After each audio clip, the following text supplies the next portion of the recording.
Quantum online class में diploma first year के सभी स्टूडेंट का स्वागत है।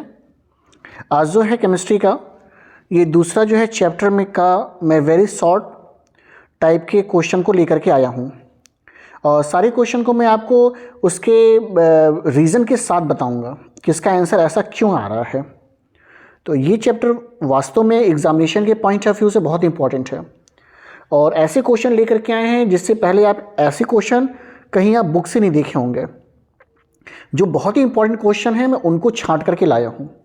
तो ये क्वेश्चन आपके लिए बहुत ही इंपॉर्टेंट है एग्जामिनेशन के लिए और इस तरीके से मैं सारे चैप्टर्स का बना करके आपको दे दूंगा। तो अगर आप एग्जामिनेशन टाइम में देख करके जाएंगे तो इससे very short and short type के क्वेश्चन आप आसानी से कर सकते हैं। तो आज का वीडियो मैं स्टार्ट करता हूँ। जो भी बच्चे नए हैं चैनल को सब्सक्राइब करें और वीडियो पसंद आता है तो लाइक ज़रूर करें और अधिक से अधिक बच्चों को शेयर करें जिससे काफ़ी ज़्यादा बच्चों को इससे हेल्प मिलेगा। तो स्टार्ट करता हूँ वीडियो। जो पहला क्वेश्चन है केमिकल बॉन्डिंग का पहला क्वेश्चन हम देखने जा रहे हैं। कह रहा है पहला क्वेश्चन देखिए कि किन्हीं दो तत्वों के नाम लिखो जो परिवर्ती संयोजकता प्रदर्शित करते हैं। इंग्लिश में भी मैंने दिया है right the name of two elements shows variable valency. इसका मतलब क्या है?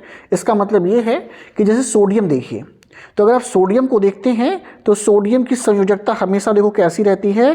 तो सोडियम की संयोजकता हमेशा +1 है, कभी आपने +2 नहीं देखी है। इसी तरीके के मान लीजिए कि मैग्नीशियम देखिए, तो मैग्नीशियम की भी वैलेंसी हमेशा कैसी रहती है? तो मैग्नीशियम की भी संयोजकता हमेशा +2 ही रहती है ऐसा। लेकिन कुछ ऐसे भी तत्व हैं जिनकी संयोजकता बदलती रहती है, परिवर्तित होती रहती है। ऐसे तत्वों को हम किस नाम से जानते हैं? ऐसे तत्वों को हम जानते हैं परिवर्ती संयोजकता वाले तत्व। तो ऐसे कुछ तत्व हमारे पास हैं। जैसे आपने किसका नाम सुना होगा? तो आपने सुना होगा आयरन का। देखिए ये पाया जाता है +2 स्टेज में जिसे हम फेरस कहते हैं और साथ ही साथ ये पाया जाता है +3 स्टेज में भी ऐसा, इसे हम फेरिक कहते हैं। तो फेरस और फेरिक कंडीशन में ये पाया जाता है। इसके अलावा देखें कॉपर भी ऐसा ही है। अगर आप कॉपर की बात करें तो देखिए Cu+1 इसे क्यूप्रस कहते हैं और वहीं पर Cu+2 कर दें तो इसे कहते हैं क्यूप्रिक। तो आयरन के साथ भी कॉपर के साथ भी ऐसा है। और भी जितने भी ट्रांजिशन एलिमेंट्स हैं, जितने भी डी ब्लॉक, किसकी बात कर रहे हैं हम लोग? D block. तो हम किसकी बात कर रहे हैं? डी ब्लॉक की।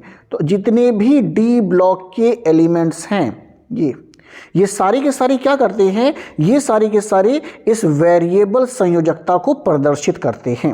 तो ध्यान रखिए डी ब्लॉक के सारे एलिमेंट्स ऐसा दिखाएंगे, मैक्सिमम एलिमेंट्स ऐसा दिखाएंगे, ऐसा भी आप कह सकते हैं। तो हमने आंसर भी दिया किसको है? हमने भी फेरस और फेरिक को ही दिया। देखिए आंसर आयरन का दिया है हमने। आयरन में हमने कौन सा लिया है? आयरन में देखिए हमने यहाँ पे फेरस एंड फेरिक ले लिया है और कॉपर में हमने क्यूप्रस एंड क्यूप्रिक कर लिया है, यानी +1 एंड +2। तो ऐसे क्वेश्चन बहुत ही इंपॉर्टेंट है कि आपको पता होना चाहिए कम से कम 2 एलिमेंट्स जो वेरिएबल वैलेंसी को शो करते हैं। तो ये पहला क्वेश्चन हो गया हमारा। अगला क्वेश्चन देखते हैं। नेक्स्ट बहुत अच्छा क्वेश्चन है। देखिए सर, देखिए क्वेश्चन है ज़ेनॉन के बाह्य कोश में कितने इलेक्ट्रॉन उपस्थित होते हैं? ऐसे कुछ क्वेश्चन ज़रूर आते हैं जो थोड़ा सा हट के होते हैं। तो ऐसे क्वेश्चन के प्रिपरेशन के लिए मैं फोकस कर रहा हूँ। देखिए ज़ेनॉन जो है वैसे नॉर्मली आप नहीं पढ़ते हैं, लेकिन देखिए ज़ेनॉन को अगर हमें समझना है तो हम ये जानते हैं कि जो ज़ेनॉन होता है वो पाया जाता है किस में? तो ये पाया जाता है 0 ग्रुप में। किसका एलिमेंट है? 0 ग्रुप में ऐसे। और क्वेश्चन कह रहा है कि ज़ेनॉन के बाह्य कोश में कितने इलेक्ट्रॉन हैं। तो जब ध्यान दीजिए कि 0 ग्रुप के एलिमेंट कौन कौन से हैं, तो आपको देखिए याद नहीं करना पड़ेगा। तो देखिए जैसा ध्यान दीजिए 0 एलिमेंट्स में तो कौन कौन से हैं भाई? तो देखिए पहला आपका है उसको हम कहते हैं हीलियम, ठीक। फिर दूसरा क्या है भाई? दूसरा है नियॉन, ठीक है ना। तीसरा कौन सा है? तीसरा है आर्गन ऐसा। चौथा कौन सा है? तो चौथा है क्रिप्टॉन। और जो 5वां एलिमेंट है उसको हम किस नाम से जानते हैं? उसको हम जानते हैं ज़ेनॉन के नाम से। ये ज़ेनॉन है 5वां। तो ये पहला, ये दूसरा, ये तीसरा, ये चौथा और ये 5वां ज़ेनॉन। देखिए हीलियम को छोड़ दीजिए, इसको छोड़ दीजिए, तो बाकी सबके बाह्य कोश में कितना इलेक्ट्रॉन होता है? 8 होता है। सबके बाह्य कोश में 8 इलेक्ट्रॉन पाए जाते हैं, सबके बाह्य कोश में। यानी अगर केवल आप यहाँ पर अगर आप केवल हीलियम को छोड़ देते हैं, केवल हीलियम छोड़ दीजिए, देखिए इस हीलियम को छोड़ दीजिए, इसको छोड़िए, क्योंकि इसके वाय कोष में कितना इलेक्ट्रॉन है, 2 है, इसको छोड़ दीजिए। बाकी जितने भी एग्जाम्पल हैं सबके वाय कोष में 8 इलेक्ट्रॉन हैं, तो यानी ज़ेनॉन के भी वाय कोष में कितना इलेक्ट्रॉन होगा, 8 होगा। बात समझ में आ रही है। और अगर आपको याद है कि इसका एटॉमिक नंबर कितना है तो और अच्छी बात है। तो मैं ट्रिक बताया आपको, कैसे ट्रिक से कैसे आप कर सकते हैं, तो ये ट्रिक ही मैंने बताया है। लेकिन अगर आपको ये पता है कि जो ज़ेनॉन हमारा है, उस ज़ेनॉन में, इस ज़ेनॉन का जो एटॉमिक नंबर है वो कितना है, तो वो है आपका 54। तो अगर आपको ये पता है तब तो और अच्छी बात है। तो आप क्या कर सकते हैं, हर एक सेल में इलेक्ट्रॉन को व्यवस्थित कर सकते हैं। तो देखिए मैंने यहाँ व्यवस्थित करके दिखाया आपको है। देखिए यहाँ पे कि ज़ेनॉन अगर 54 है तो पहले सेल में 2, 8, 18, 18 और 8, यानी फिर देखिए वाय कोश में कितना इलेक्ट्रॉन आ रहा है, 8 आ रहा है। तो इसका आंसर क्या होना चाहिए, 8 इलेक्ट्रॉन। तो ऐसे क्वेश्चन आने की संभावना रहती है कि थोड़ा हट के जो रहे। तो ये क्वेश्चन भी इंपॉर्टेंट था, अच्छा था। ऐसे क्वेश्चन को मैंने आपके लिए लाया हूँ जिससे ज़्यादा से ज़्यादा आप कर सकें। यहाँ देखिए, कैल्शियम कार्बोनेट में किस प्रकार का बंध पाया जाता है। अब बताइए कैल्शियम कार्बोनेट में किस प्रकार का बंध पाया जाएगा। ये तो बहुत आसान सा क्वेश्चन है। अब कैल्शियम कार्बोनेट है, देखिए करते हैं, देखिए कैल्शियम पर +2 चार्ज है और कार्बोनेट आयन पर -2 चार्ज है। किस तरह का बंध होगा आप बताइए। अब भाई किस तरह का बंध है, देखिए पॉजिटिव आयंस बन रहे हैं, तो कौन सा बंध है, तो सोचना ही नहीं है। इस बंध को हम किस नाम से जानते हैं, आयनिक बंध। ये आयनिक बॉन्ड है, और कौन सा बॉन्ड होगा, ये तो आयनिक ही बॉन्ड है ऐसा। तो ये आयनिक बॉन्ड का एग्जांपल है। तो हम क्या देंगे इसका, तो देखिए हमने दिया होगा इसका आंसर, देखिए आयनिक बंध यहाँ पे। तो ये किसका एग्जांपल है, तो ये एग्जांपल है आपका आयनिक बंध का एग्जांपल है। तो ये बहुत ही आसान अच्छा क्वेश्चन था। तो आयनिक बंध देखिए यहाँ लिखा हुआ है। आयनिक बॉन्ड कहेंगे अगर इंग्लिश मीडियम से तो आयनिक बॉन्ड कहेंगे, हिंदी से तो हिंदी में। मैंने इंग्लिश मीडियम का ध्यान रखा है, बच्चों का शिकायत मैंने दूर किया है कि सर इंग्लिश में नहीं कोई बताता है, तो मैं इस बात का ध्यान रखा हूँ। ठीक है, आगे देखें, चौथा क्वेश्चन देखते हैं। आयनिक यौगिक जल में घुलनशील होते हैं, सही या गलत। Ionic compounds are soluble in water, true और फॉल्स। तो ये क्वेश्चन देखिए, जो प्रॉपर्टी आयनिक कंपाउंड का जानता होगा वही बता पाएगा, अदरवाइज तो फिर क्या करना पड़ेगा, अक्कड़ बक्कड़ करना पड़ेगा कि जहाँ पे 100 आएगा उसी को लिखना पड़ेगा। तो आयनिक कंपाउंड देखिए सॉल्युबल हैं कि नहीं है, ये बात देखिए। तो देखिए क्या इसमें खास बात है कि जो भी आपके आयनिक कंपाउंड्स होते हैं, यहाँ देखिए, तो ये जब कभी भी वाटर में, जब कभी भी जल में इनको घोला जाता है तो ये किस में विभक्त हो जाते हैं, आयन में। तो ये विभक्त हो जाते हैं आयन में ऐसा, तो ये आयन बनाते हैं। तो चूंकि जल में आयन में विभक्त हो जाते हैं, इसलिए सारे जो आयनिक कंपाउंड्स हैं ये जल में घुलनशील हैं। ओके, तो यानी लिखा है आयनिक क्योंकि जल में अघुलनशील होते हैं, नहीं जल में घुलनशील होंगे ये। तो आयनिक कंपाउंड सॉल्युबल वाटर, ये इसको भी घुलनशील कर लीजिएगा, अघुलनशील नहीं करिएगा, घुलनशील कर लीजिए। आयनिक क्योंकि जल में घुलनशील होते हैं, तो यस, तो ये है ट्रू, तो ये ट्रू हो जाएगा, घुलनशील होते हैं। ओके, तो घुलनशील होते हैं, तो आयनिक कंपाउंड जल में घुलनशील होते हैं, तो इस बात का ध्यान रखिएगा। तो ये हो गया चौथा। पांचवा देखिए, क्या यौगिक के जलीय विलयन विद्युत के सुचालक होते हैं। Does an aqueous solution conduct electricity. अब बताइए भाई, यौगिक का अगर जलीय विलयन होगा तो विद्युत का सुचालक होगा कि नहीं होगा। देखिए अभी हम लोग डिस्कस कर रहे थे कि अगर ये जलीय सोल्यूशन है, मतलब वाटर में बनाए, जलीय का मतलब वाटर में बनाया हुआ सोल्यूशन, जलीय का मतलब वाटर होता है, पानी में बनाया सोल्यूशन है। तो अभी मैंने बताया कि पानी में क्या होंगे, आयंस बन जाएंगे ऐसे। और आयंस कब बनेंगे, या तो इलेक्ट्रॉन एक्सेप्ट किया जाएगा या तो इलेक्ट्रॉन दिया जाएगा। और इलेक्ट्रिसिटी किससे होती है, इलेक्ट्रॉन से होती है। तो इसका मतलब है हाँ, अगर यौगिक का जलीय विलयन है तो विद्युत का सुचालक होगा। इसका आंसर क्या होगा, यस। बड़े बड़े लेटरों में इसको क्या लिखना पड़ेगा, यस। इसका आंसर यस है, तो यस मतलब हाँ। तो यस और नो दिया था, तो आप कहाँ पर टिक लगाओगे, हमेशा एस पे लगाओगे। तो ये हो गया, तो पांचवा भी हो गया। आगे देखें, एसिटिलीन में कार्बन कार्बन के मध्य सहसंयोजी बंधों की संख्या कितनी होती है। नंबर पूछा है, सहसंयोजी बंध कितने होंगे एसिटिलीन। तो भाई एसिटिलीन का फार्मूला आएगा तब ना बता पाएंगे। तो एसिटिलीन का फार्मूला पहले लिख लेते हैं भाई। एसिटिलीन है क्या? तो एसिटिलीन है C2H2, ये एसिटिलीन कहलाता है।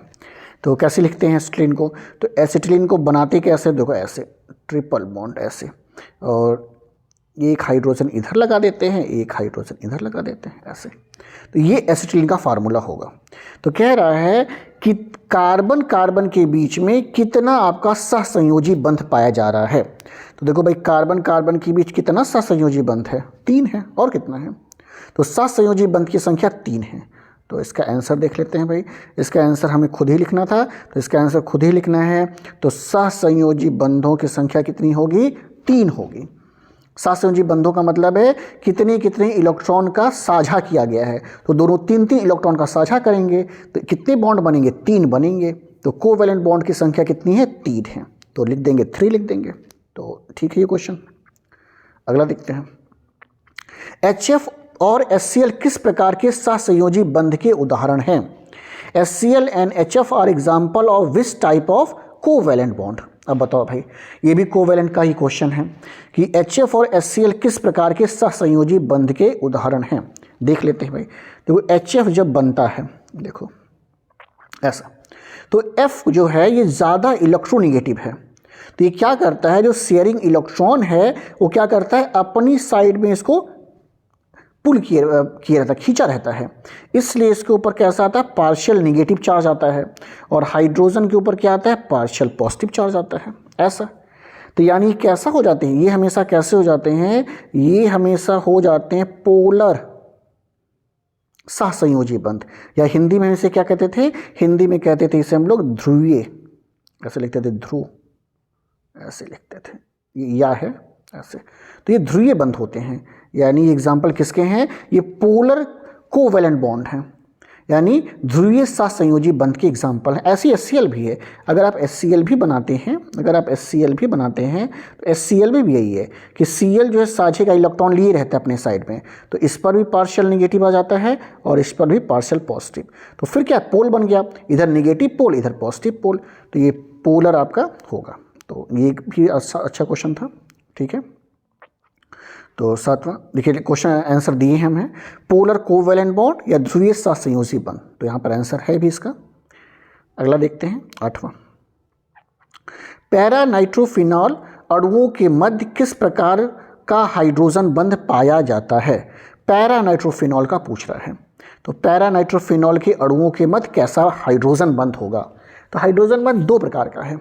एक को हम कहते हैं इंटर मॉलिक्यूलर हाइड्रोजन बॉन्ड और दूसरे को कहते हैं इंट्रा मॉलिक्यूलर। एक को कहते हैं हम क्या है हिंदी में? तो एक को हिंदी में हम कहते हैं अंतर आणविक हाइड्रोजन बंध और दूसरे को कहते हैं अंतः आणविक। अंतर का मतलब है कि 2 अलग अलग हो, मतलब एक ऐसा हो, देखिए ऐसे, जैसे एक मॉलिक्यूल ऐसा हो और एक मॉलिक्यूल ऐसा हो, इसके बीच हाइड्रोजन बंध पाए तो उसे कहते हैं अंतर मॉलिक्यूलर। और दूसरा कैसे होगा कि दूसरा मान लो ये है कि मान लो कोई मॉलिक्यूल है और मॉलिक्यूल के अंदर ही बॉन्ड बन जाए हाइड्रोजन वाला, तो उसे हम कहते हैं इंट्रा या अंतः। ओके, अब पैरानाइट्रोफिनॉल को देख लो। तो पैरानाइट्रोफिनॉल को अगर हम देखते हैं तो पैरानाइट्रोफिनॉल कैसे बनेगा? तो पैरानाइट्रोफिनॉल देखो ऐसे बेंजीन बनाओगे और नीचे देखो NO2 आएगा ऐसे, ये पैरानाइट्रोफिनॉल है। और ऐसे, तो पैरानाइट्रोफिनॉल में देखो एक मॉलिक्यूल में नहीं बन सकता हाइड्रोजन बॉन्ड। इसके लिए जो नाइट्रो ग्रुप है आर्थो पोजीशन पर होना चाहिए, यानी यहाँ होना चाहिए था, लेकिन है यहाँ पे। तो ये किसका एग्जाम्पल है? ये एग्जाम्पल किसका होगा? ये एग्जाम्पल होगा 2 मॉलिक्यूल के बीच बनने वाले हाइड्रोजन बंध का। तो 2 मॉलिक्यूल के बीच में क्या कहलाता है? तो 2 मॉलिक्यूल के बीच में जब बनता है तो उसे हम कहते हैं इंटर मॉलिक्यूलर हाइड्रोजन बॉन्ड। तो एग्जाम्पल किसका है? इंटर मॉलिक्यूलर का। लेकिन अगर यहीं पर ये आर्थो ना होता, अगर सपोज करें कि आर्थो ना होता, ये क्या होता? अरे ये पैरा ना होता, आर्थो होता। एक मिनट देख लें, अगर ये पैरा ना हो करके कहाँ चलेगा, ये देखें यहाँ पे, अगर ये सपोज करिए कि पैरा नहीं था, ये पैरा ना हो, ये आर्थो हो जाए। तो जब आर्थो अगर हो जाएगा तो आर्थो कंडीशन देखो कैसा हो जाएगा? तो आर्थो की कंडीशन में देखो कैसा हो जाएगा, इसे कट करते हैं फिर से बनाते हैं। देखिए, तो आर्थो की कंडीशन में देखिए OH हो जाएगा ऐसे, और ये बेंजीन रिंग आ जाएगी ऐसे, और NO2 यहाँ पर आ जाएगा ऐसे। तब देखो क्या होगा, तब हाइड्रोजन बॉन्ड पाया जाएगा। तो ये कैसा होगा, तब ये अंतः हो जाएगा यानी इंट्रामॉलिक्यूलर हो जाएगा। तो अगर पैरा है तो इंटर होता है, और अगर ये आर्थो कंडीशन है, ये आर्थो है, और अगर आर्थो होगा तो इंट्रा हो जाएगा, तो ये अंतः हो जाएगा। वैसे अगर पैरा है तो क्या कहलाएगा, अंतर आणविक कहलाता है। तो इस बात का ध्यान रखिएगा। तो ये हो गया। अगला देखते हैं, जल का क्वथनांक H2S से अधिक होता है। H2S, ये HS नहीं होगा, ये H2S से ऐसे होता है। H2S से अधिक होता है, क्यों? तो जल का क्वथनांक अधिक क्यों होता है, क्योंकि वाटर में क्या पाया जाता है भाई, वाटर में देखिए भाई, वाटर में क्या पाया जा रहा है, वाटर में पाया जाता है हाइड्रोजन बॉन्डिंग। यस, तो हाइड्रोजन बॉन्डिंग पाया जाता है, तो इस नाते क्या है, हाइड्रोजन बॉन्डिंग। तो हाइड्रोजन बॉन्डिंग के कारण क्या होगा, जल का जो क्वथनांक होगा या जल का जो बॉइलिंग पॉइंट होगा वो अधिक होगा। H2S में नहीं पाया जाता है, तो हाइड्रोजन बॉन्डिंग के नाते ये आपको देखने को मिलेगा। तो इसका आंसर क्या होगा, हाइड्रोजन बॉन्डिंग। तो इसका आंसर हाइड्रोजन बॉन्डिंग आपको लिखना होगा। तो ये हो गया। नाइट्रोजन और ऑक्सीजन की चुंबकीय प्रकृति बताएं। बहुत अच्छा क्वेश्चन है, ऐसे क्वेश्चन आते हैं। नाइट्रोजन और ऑक्सीजन की चुंबकीय प्रकृति को बताना है। चुंबकीय मतलब magnetic nature. Right the magnetic nature of nitrogen and oxygen. तो कैसे हम समझ पाते हैं, तो आपको क्या लिखना पड़ता है, मॉलिक्यूलर ऑर्बिटल डायग्राम बनाना पड़ता है, या उसका कॉन्फ़िगरेशन लिख लीजिए। कॉन्फ़िगरेशन लिखना मैं कई बार बताया हूँ आपको, तो आप देख सकते हैं पुरानी वीडियो को जिसमें मैं आपको मॉलिक्यूलर ऑर्बिटल थ्योरी पढ़ाया हूँ। तो उसमें नाइट्रोजन और ऑक्सीजन का आप जब लिखेंगे, देखो आंसर में दिया है यहाँ देखें। तो ये जब नाइट्रोजन का आप लिखते हैं तो उसमें अयुग्मित इलेक्ट्रॉन नहीं पाए जाते हैं, मतलब लास्ट ऑर्बिटल देखिएगा, सबसे लास्ट ऑर्बिटल, उस लास्ट ऑर्बिटल में अयुग्मित इलेक्ट्रॉन यानी अनपेयर्ड इलेक्ट्रॉन नहीं पाए जाते हैं। और ऑक्सीजन में क्या होगा, 2 युग्मित इलेक्ट्रॉन पाए जाते हैं। तो जो नाइट्रोजन की प्रकृति होती है वो होती है डायमैग्नेटिक, हिंदी में कहते हैं प्रतिचुंबकीय। अगर सबसे बाहरी कोश में अनपेयर्ड इलेक्ट्रॉन नहीं है, अनपेयर्ड इलेक्ट्रॉन नहीं पाए जा रहे हैं, तो उसे हम कहते हैं डायमैग्नेटिक। और अगर अनपेयर्ड इलेक्ट्रॉन पाए जा रहे हैं, अनपेयर्ड का मतलब एक इलेक्ट्रॉन पाया जा रहा हो, तो उसे हम कहते हैं पैरामैग्नेटिक। तो ऑक्सीजन इसलिए पैरामैग्नेटिक है क्योंकि उसके बाह्य कोश में एक इलेक्ट्रॉन उपस्थित है, लास्ट में एक एक इलेक्ट्रॉन पाया जाता है। तो आप इसका जब बनाएंगे, इलेक्ट्रॉनिक कॉन्फ़िगरेशन लिखेंगे, तो आपको वहाँ से समझ में आ जाएगा। तो ये भी अच्छा क्वेश्चन है, बहुत अच्छा क्वेश्चन ये है, तो इंपॉर्टेंट क्वेश्चन है, ऐसे क्वेश्चन पूछते हैं एग्जाम में। आगे देखें, SS अतिव्यापन से किस प्रकार का बंध बनता है। सबसे अलग टाइप का क्वेश्चन है ये, मैंने खुद आपको बनाया है ऐसे क्वेश्चन कि SS अतिव्यापन से किस प्रकार का बंध बनता है। अब देखिए कह रहा है ये SS ऑर्बिटल, देखिए S ऑर्बिटल और S orbital plus S orbital, कह रहा है किस प्रकार का बॉन्ड बनेगा। तो देखिए अगर S ऑर्बिटल को ओवरलैप करेगा तो बॉन्ड बनता है sigma. Okay, head to head overlapping तो बॉन्ड बनता है सिग्मा। तो किस प्रकार का बंध बनेगा भाई, तो ये जो बॉन्ड आपका बनेगा वो होगा कौन सा, लिख दें सिग्मा बॉन्ड। तो ये होगा सिग्मा बॉन्ड। कौन सा बॉन्ड होगा, सिग्मा बॉन्ड होगा। तो सिग्मा बॉन्ड बनता है। तो ये हो गया आपका। आगे देखें, देखिए लेटरल भी आ गया। लेटरल अतिव्यापन से किस प्रकार का बंध बनता है। What type of bond is found by lateral overlapping. तो लेटरल ओवरलैपिंग का मतलब होता है साइड से, ऐसे देखो, मान लो कैसे हो जाए, मान लो एक्सिस बना दें, देखो ऐसे एक एक्सिस ऐसा हो जाए और दूसरा ऐसे ओवरलैप कर दो, ये किनारे से ऐसे ऐसा। तो अगर साइड ओवरलैपिंग होती है, लेटरल जिसे कहते हैं, हिंदी इसका क्या होता है, पार्श्व भी आप लिखते हो, अगर लेटरल ना समझ पाए तो पार्श्व भी कहते हैं, ऐसा लिखते हैं। तो लेटरल ओवरलैपिंग से जो बॉन्ड बनता है वो हमेशा पाई होता है। तो ये कौन सा बॉन्ड बनेगा भाई, तो इस ओवरलैपिंग से जो बॉन्ड बनेगा उसे हम किस नाम से जानेंगे, उसे हम जानेंगे पाई बॉन्ड के नाम से। तो ये आसान बात है। तो हेड टू हेड रहेगा, यानी सिरों के अतिव्यापन से, एक मिनट देख लें, सिरों के अतिव्यापन से बनता है, सिरों के अतिव्यापन से बनता है सिग्मा। ओके, और लेटरल या पार्श्व के अतिव्यापन से कौन बनता है, पार्श्व के अतिव्यापन से बनता है पाई। तो दोनों बात याद रखिएगा, ठीक। चलिए आगे क्वेश्चन देखते हैं।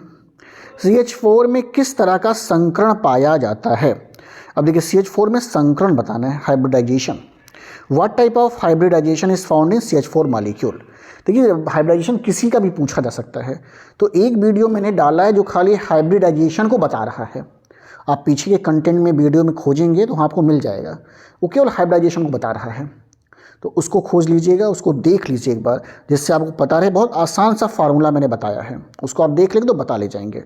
वैसे मैं आपको बता देता हूँ फिर से एक बार, यहाँ पे आपकी हेल्प कर दे रहा हूँ। देखिए क्या होता है, कैसा फार्मूला है। तो देखिए कार्बन जो है सेंट्रल आपका एटम है, यानी केंद्रीय परमाणु कार्बन है, और इसके बाह्य कोश में कितना इलेक्ट्रॉन होता है, तो 4 होता है ऐसे।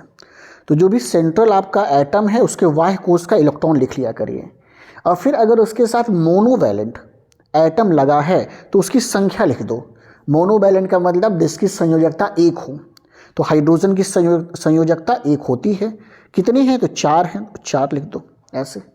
अब अगर चार्ज होता प्लस तो उसको माइनस कर देते हैं, और माइनस चार्ज होता तो उसको प्लस कर देते हैं। तो चार्ज है नहीं तो उसको नहीं करना है, और इसको डिवाइड करते हैं 2 से। अभी जितना आएगा उतने हाइब्रिड ऑर्बिटल हो जाते हैं, ये हाइब्रिड ऑर्बिटल हो जाता है। अब अगर 4 हाइब्रिड ऑर्बिटल हैं तो आपका जो हाइब्रिडाइजेशन होता है वो कौन सा होता है, sp3 ऐसा। क्योंकि sp3 में एक s ऑर्बिटल है, 3 p है, तो टोटल मिलकर कितना हो गया, 4 हो गया। तो इस तरीके से हाइब्रिडाइजेशन निकालते हैं। तो इसका जो हाइब्रिडाइजेशन क्या हुआ, इसका जो हाइब्रिडाइजेशन हुआ वो कौन सा हो गया, sp3 ऐसा। ये तो पूछा संकरण पूछा है। अब मान लो कहता कि इसका स्ट्रक्चर भी बताइए, जियोमेट्री बताइए। तो अगर sp3 हाइब्रिडाइजेशन है तो जियोमेट्री कैसी होती है, तो जियोमेट्री होती है टेट्राहेड्रल। टेट्राहेड्रल जियोमेट्री कैसी होती है, टेट्राहेड्रल होती है, यानी चतुष्फलकीय कहते हैं। तो ये भी याद रखिएगा कि जियोमेट्री जो होती है टेट्राहेड्रल या चतुष्फलकीय होती है। तो ये ठीक था क्वेश्चन। आगे देखें नेक्स्ट, NH4 प्लस तथा AlCl3 में किस प्रकार का संकरण पाया जाता है। देखिए अगला क्वेश्चन फिर संकरण से, तो संकरण से क्वेश्चन आना निश्चित रहता है, तो इस बात का ध्यान रखेंगे। आंसर देखिए मैंने लिखा नहीं है कि आप लोग के लिए छोड़ के रखा है, करने का तरीका देख लें फिर से। NH4 देखिए नाइट्रोजन सेंटर में है, तो नाइट्रोजन सेंटर में है तो उसके बाह्य कोश में कितना इलेक्ट्रॉन है, 5 है। 7 इलेक्ट्रॉन होते हैं तो बाह्य कोश में 5 है। देखिए 4 हाइड्रोजन है और हाइड्रोजन की संयोजकता 1 होती है, तो इसका मतलब ये भी जुड़ेगा, तो 4 आपका हाइड्रोजन जुड़ गया। प्लस चार्ज है तो माइनस होता है जितना संख्या होगा, 1 प्लस चार्ज है तो 1 माइनस हो जाएगा ऐसे। और इसको डिवाइड करते हैं 2 से ऐसे। तो ये कितना हो गया, फिर हो गया 5 और ये 3 8, 8 को 2 से किया 4 फिर आया, तो 4 फिर आया तो हाइब्रिडाइजेशन क्या हो गया, फिर sp3 हो गया।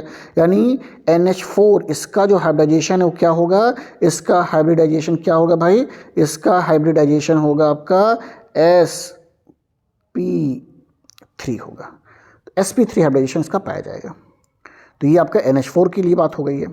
अब आते हैं AlCl3 पर, पर। तो चलो भाई AlCl3 का भी देख लेते हैं। तो अगर AlCl3 का हमको देखना है तो AlCl3 में एल्युमिनियम जो है सेंट्रल में है, तो एल्युमिनियम सेंटर में पाया जा रहा है। तो भाई एल्युमिनियम के बाह्य कोश में इलेक्ट्रॉन की संख्या है 3 ऐसा। बाह्य कोश में 3 इलेक्ट्रॉन है, भाई 13 का सिस्टम है तो 2 8 3 होगा। Cl भी मोनोवैलेंट है, -1 पाया जाता है, तो Cl की संख्या भी लिख ली जाएगी ऐसे। 3 Cl है तो 3 ये हो गया, 3 ये हो गया, और डिवाइड करिए 2 से तो आएगा 3 ऐसा। अगर 3 आता है तो हाइब्रिडाइजेशन क्या होगा, तो हाइब्रिडाइजेशन होगा sp2 ऐसा। तो ये हाइब्रिड ऑर्बिटल को बताता है, तो sp2 होगा इसका। यानी कहने का मतलब है कि NH4 का होगा क्या, NH4 का होगा sp3 और AlCl3 का होगा sp2। तो ये हाइब्रिडाइजेशन निकल जाएगा। तो ऐसे निकालेंगे तो हो जाएगा। तो ये 14 मैंने बता दिया। 15 देखिए H2O की संरचना कैसी होती है। भाई H2O की संरचना कैसी होती है, H2O में अब क्वेश्चन ये भी हो सकता है कि H2O का हाइब्रिडाइजेशन कितना होता है।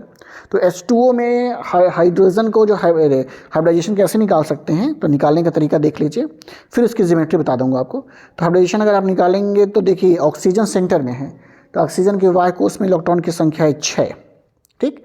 और हाइड्रोजन फिर मोनोवैलेंट है, तो फिर उसको जोड़ लो, 2 हाइड्रोजन था और 2 से इसको भाग दे दो, कितना आया, 4 आया। यानी इसका हाइब्रिडाइजेशन क्या होता है, sp3 होता है ऐसा।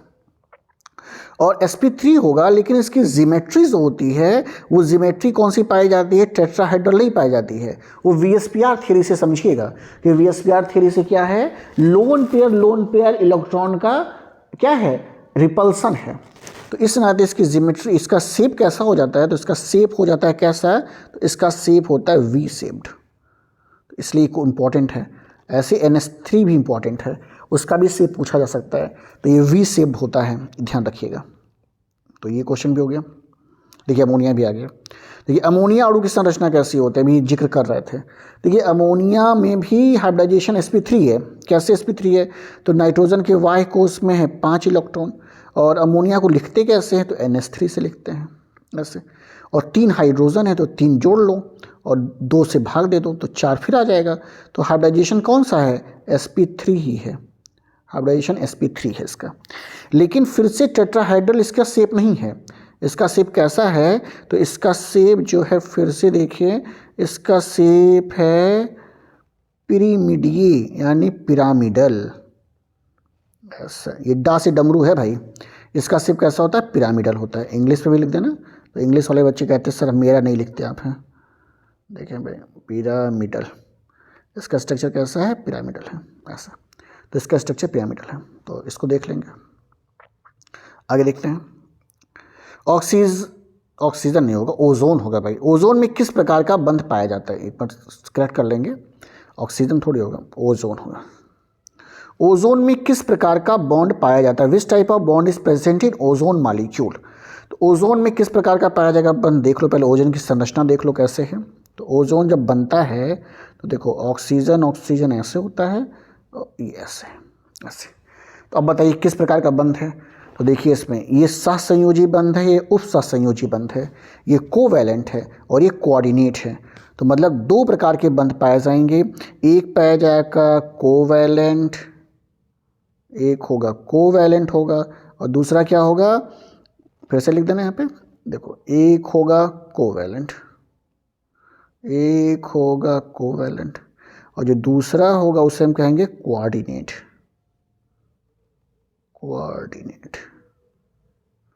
तो दूसरा कोऑर्डिनेट है, तो एक सहसंयोजी है और एक क्या है, उप सहसंयोजी। तो ये 2 प्रकार के बंध पाए जाएंगे, तो इसका आंसर ये हो जाएगा। नाइट्रोजन का आबंधी कोट कितना होता है, नाइट्रोजन का बॉन्ड ऑर्डर पूछ रहा है, नाइट्रोजन का बॉन्ड ऑर्डर कितना पाया जाता है। तो इसके लिए क्या करना पड़ेगा, इसके लिए काउंट करना पड़ेगा बॉन्डिंग इलेक्ट्रॉन को और एंटी बॉन्डिंग को, तो ये काउंटिंग आपको करनी पड़ेगी।